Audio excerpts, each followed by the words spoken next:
Jangan lupa subscribe YouTube channel Metro TV News dan jangan lupa nyalakan notifikasinya.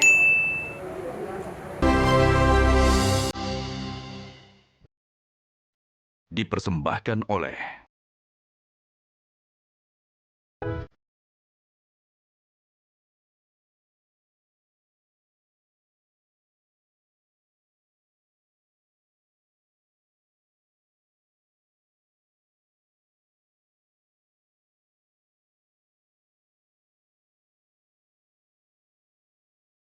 Sabang, salah satu pulau terluar Indonesia.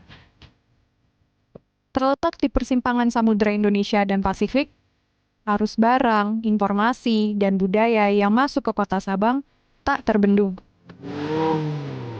Ini terlihat jelas saat Sabang menjadi pelabuhan bebas beberapa waktu lalu. Umumnya masyarakat Sabang adalah pendatang, terdiri dari suku Aceh, Batak, Jawa, dan etnis Tionghoa yang banyak menetap di Sabang. Masyarakat Sabang dalam kehidupan sehari-hari sangat terbuka dalam menerima kebudayaan lain, sehingga mereka dapat hidup rukun dan damai berdampingan. Kali ini saya Cindy, bersama tim ekspedisi Bakti untuk Negeri, bergerak menyusuri kota Sabang, kota paling barat Indonesia.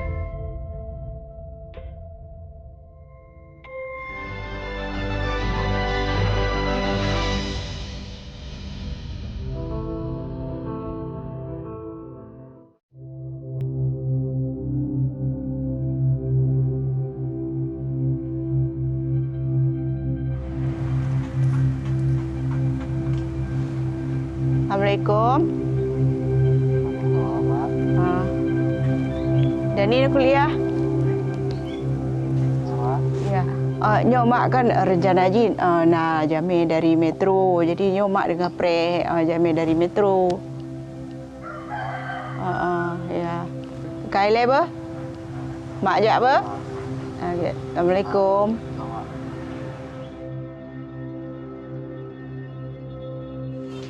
Misi, Bu Nila. Ibu gimana, Bu, kabarnya? Alhamdulillah sehat. Sehat. Ayo mari masuk. Iya. Ayo. Kita ngobrol di dalam aja. Oke, Bu. Makasih ya, Bu ya. Iya. Repotin. Enggak, cuma air putih doang. Ada yang bisa kami bantu? Iya, Bu. Aku mau tanya. Ibu kan dari Dinas Pertanian ya, Bu ya? Iya. Nah, aku dengar itu kota Sabang, komoditas utamanya adalah kakao ya, Bu ya? Kalau untuk Sabang itu Dinas Perkebunan Provinsi masih merekomendasikan 3 komoditi unggulan di sektor perkebunan, itu kelapa, pinang, sama cengkeh.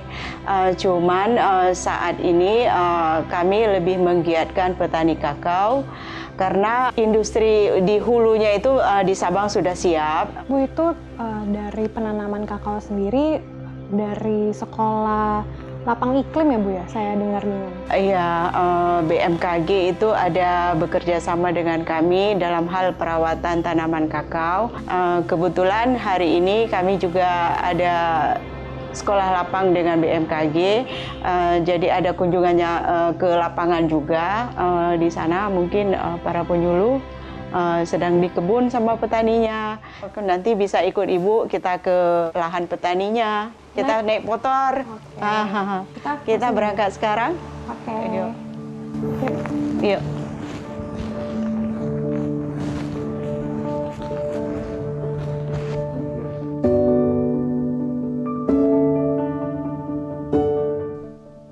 Perkebunan kakao di Sabang sebetulnya telah dimulai sejak 1986.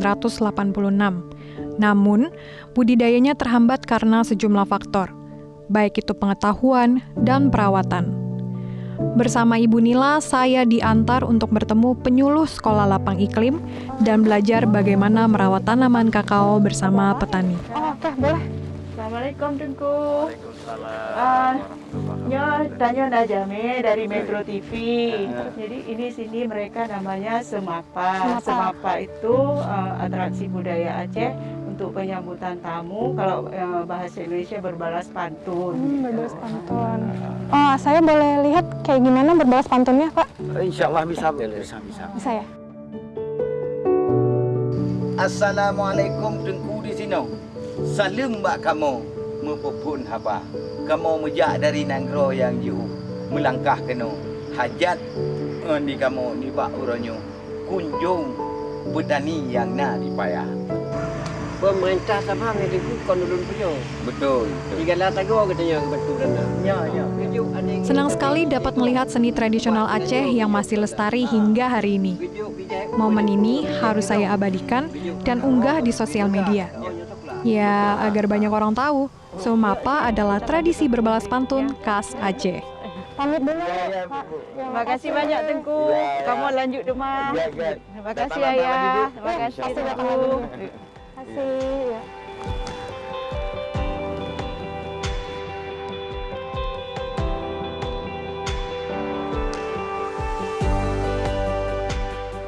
Ini kita ketemu sama Pak Mujakir, penyuluhnya.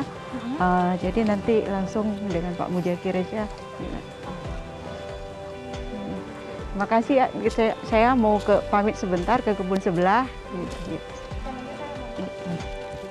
Pak, metode yang sudah diajarkan oleh Sekolah Lapang Iklim BMKG itu apa saja sih Pak untuk perawatan kakao ini? Kita kan harus melihat ini kondisi. Bila kondisi mendung, ini akan mengakibatkan hujan. Nah, jadi posisi di kebun, bila semak-semak ini harus kita bersihkan sehingga tidak terjadi berjamur dan merusak buah. Terus untuk musim kemaraunya sendiri ada perawatan khusus nggak Pak? Perawatan di musim kemarau diupayakan untuk ditutup permukaan di sekeliling pohon yang sudah dipiringkan ini sehingga dia terjaga kelembaban tanahnya.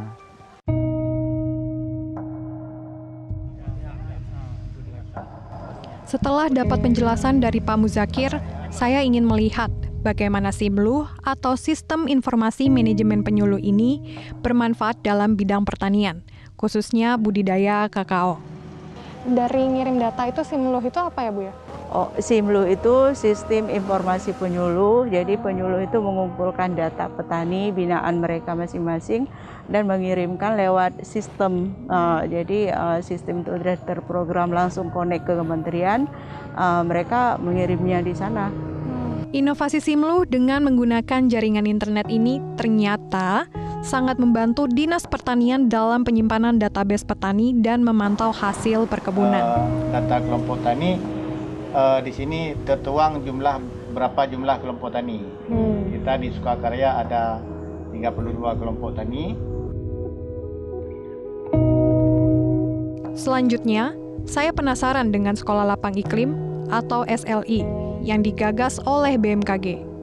SLI juga memanfaatkan jaringan internet sebagai media penyuluhan kepada petani untuk memahami informasi iklim yang tentu saja bermanfaat dalam kegiatan pertanian.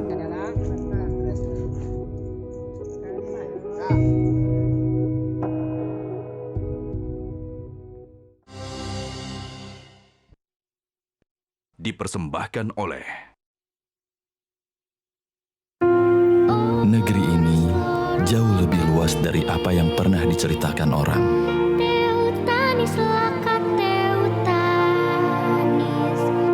Namun di ujung sana, ada bagian negeri ini yang belum tersentuh layanan telekomunikasi. Kami bertekad kuat untuk menemukan bagian itu sampai ke ujung negeri. Di tempat ini, kami menghadirkan sinyal, memberikan layanan untuk mereka yang membutuhkannya. Ini bakti kami, bakti yang kami lakukan dengan segenap jiwa dan raga. Buka jalan, hadirkan harapan baru, melayani mereka yang belum terlayani, menghubungkannya dengan berjuta kesempatan dan harapan. Ini bakti kami untuk Indonesia.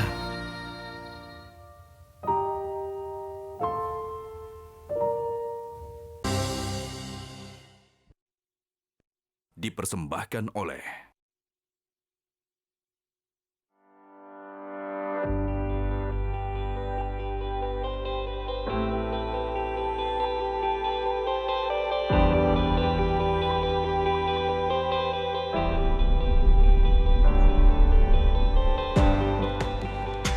Untuk menjawab rasa penasaran saya tentang sekolah lapang iklim, saya sudah buat janji temu dengan Bapak Wahyudin, Kepala Klimatologi Aceh Besar. Yang menarik, sekolah lapang iklim yang digagas oleh BMKG ini dapat dilakukan secara tatap muka maupun daring. Ya, Mbak. Apa kabarnya, Pak? Baik, alhamdulillah.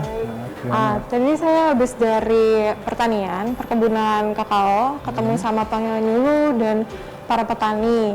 Nah, di sana saya dikasih tahu kalau komoditas kakao itu hanya 20% dari komoditas lainnya, Pak. Nah, sebenarnya tuh sekolah lapang iklim ini apakah dapat membantu meningkatkan komoditas kakao ini atau bagaimana, Pak? Kalau kita berbicara tentang produksi, itu ada 3 faktor yang mempengaruhi ya. Jadi bukan hanya tadi iklim saja. Ada lahan, terus juga bibit ya. Tetapi lahan dan bibit dengan berkembangnya teknologi, saya kira itu bisa dimodif. Tetapi yang tidak bisa dimodif itu adalah iklim. Makanya petani lah yang harus menyesuaikan terhadap iklim. Nah, dengan penyelesaian ini berharap petani itu bisa mengikuti. Jadi kapan musim tanam gitu ya, kapan musim panen misalkan. Untuk pengambilan datanya sendiri itu bagaimana, Pak? Kalau kita dari BMKG itu kan kita ngambil dari meteorologi untuk harian.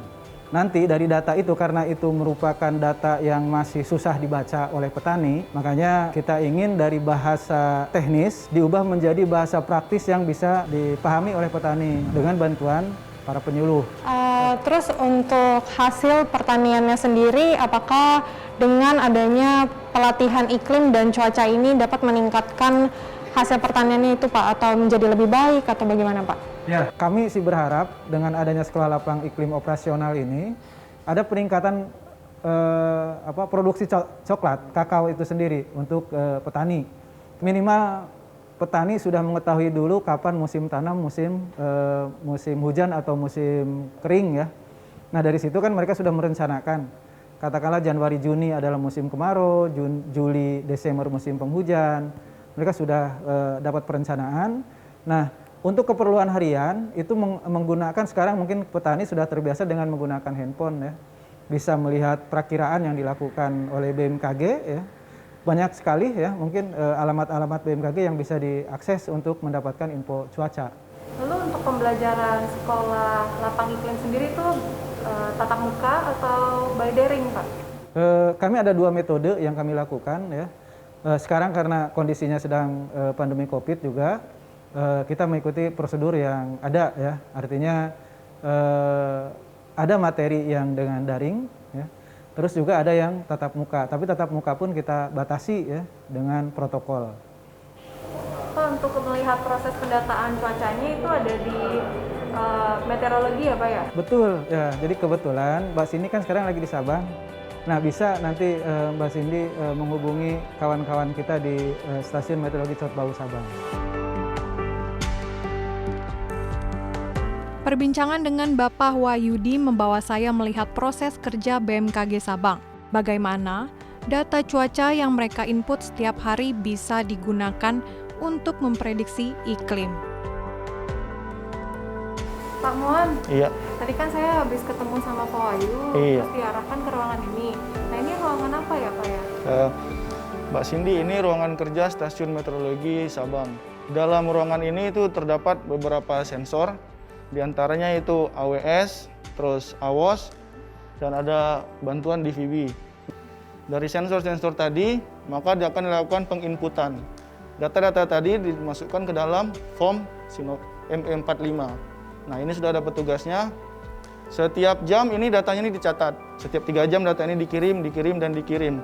Data-data ini akan dipertukarkan secara global dan secara nasional. Dari data-data tadi akan menghasilkan bentuk dan animasi yang dapat diterjemahkan oleh data model.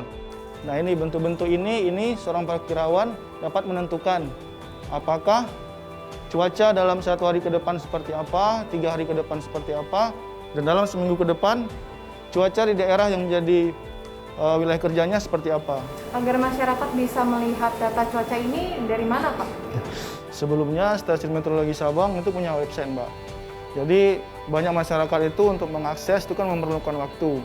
Jadi Stasiun Meteorologi Sabang mempermudah masyarakat Sabang dalam memperoleh pelayanan dari kami.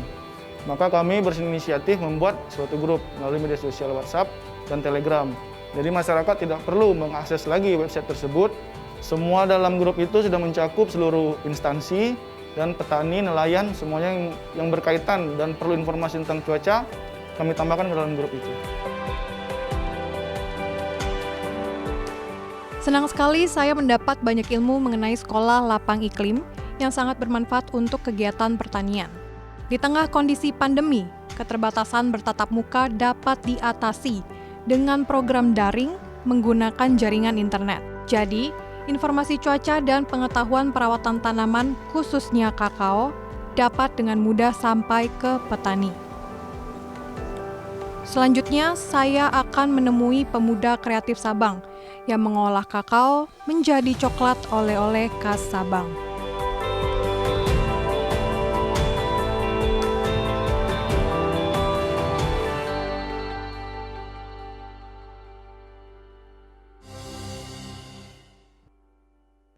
Dipersembahkan oleh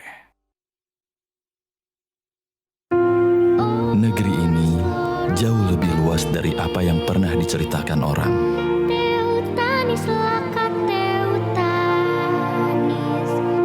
Namun di ujung sana, ada bagian negeri ini yang belum tersentuh layanan telekomunikasi. Kami bertekad kuat untuk menemukan bagian itu sampai ke ujung negeri. Di tempat ini, kami menghadirkan sinyal, memberikan layanan untuk mereka yang membutuhkannya. Ini bakti kami, bakti yang kami lakukan dengan segenap jiwa dan raga. Buka jalan, hadirkan harapan baru, melayani mereka yang belum terlayani, menghubungkannya dengan berjuta kesempatan dan harapan. Ini bakti kami untuk Indonesia.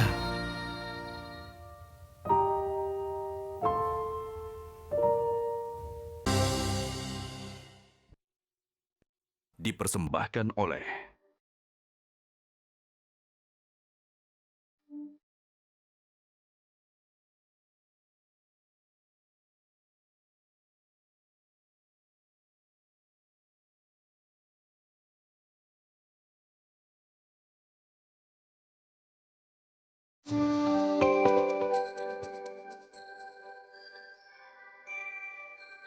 Cokino adalah satu-satunya pabrik pengolahan coklat di kota Sabang. Hebatnya, pabrik ini ternyata dikelola anak muda kreatif Sabang.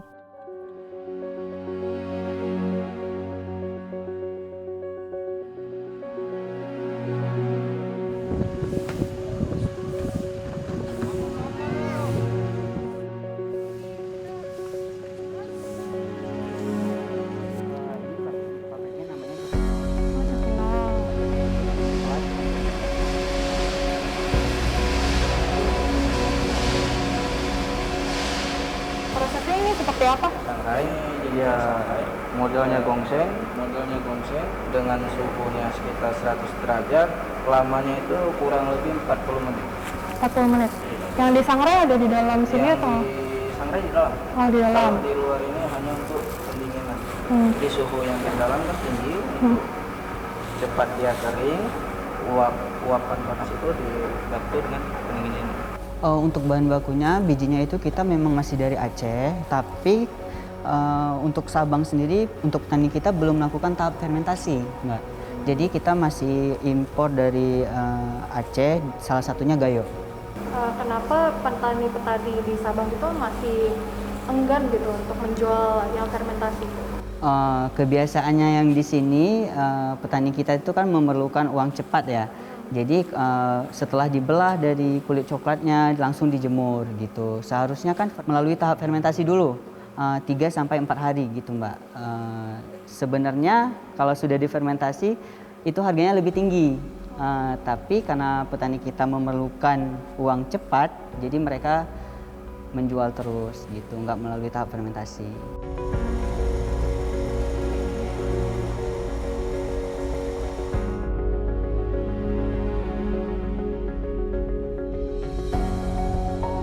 kita ada Instagramnya, melalui Instagram kita promosi, melalui Facebook juga ada cokinol_sabang. Nah ini Instagramnya.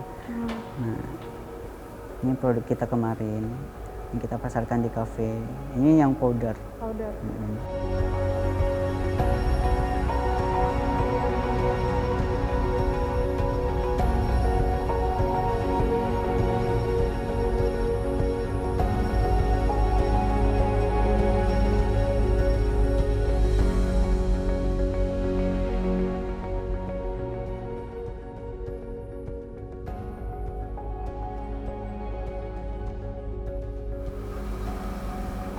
Agak susah juga ya untuk memahami gimana harus pas gitu. Ya. Boleh belajar deh, nggak apa-apa. Udah cukup cobainnya. Agak susah juga soalnya takut nanti bikinnya jadi. Berharapnya kami Cokinol dapat menampung semua hasil dari petani-petani coklat di Sabang. Gitu. Jadi saya berharap semoga kedepannya dari pihak Dinas Pertanian dapat mengadakan penyuluhan lebih gencar lagi terhadap petani-petani di Sabang agar melakukan tahap fermentasi untuk meningkatkan harga jual, Mbak. Gitu. Itu saya berharapnya seperti itu. Semoga harapan Gusti dan teman-teman dari Cokinol bisa terwujud ya. Coklat di Kota Sabang sangat potensial, sehingga perlu kolaborasi dari berbagai pihak. Mumpung di Kota Sabang, saya akan bertemu dengan Bapak Ridwan, Kepala Dinas Kominfo Kota Sabang. Ternyata dengan jaringan internet yang baik di Kota Sabang, mampu menunjang program pertanian dan kreativitas anak muda di Sabang. Mungkin kita tahu di sektor pertanian kita dulu ada cengkeh, namun sekarang petani itu sudah lebih banyak beralih ke tanaman-tanaman seperti pinang, ya, kelapa, dan kakao juga. Dengan dukungan jaringan-jaringan media informasi yang ada di kita, itu juga sedang kita galakkan. Kita ajak semua komponen yang ada untuk mengangkat kembali. Semua satu tujuan, setelah pandemi atau setelah musibah ini, harapan masyarakat kita bisa bangkit kembali.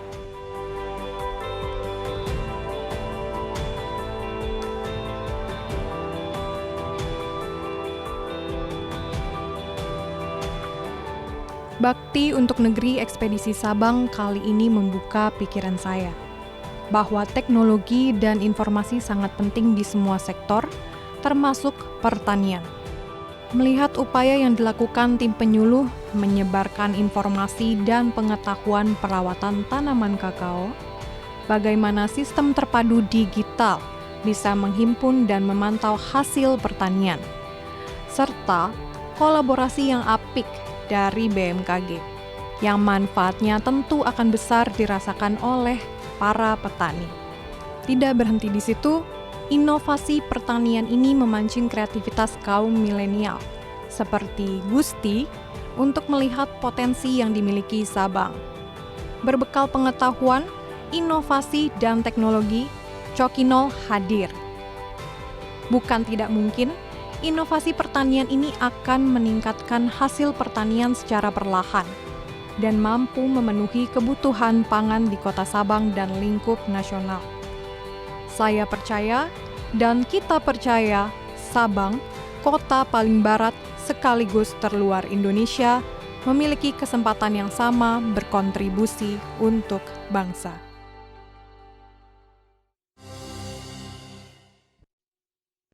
Dipersembahkan oleh Metro TV, knowledge to elevate.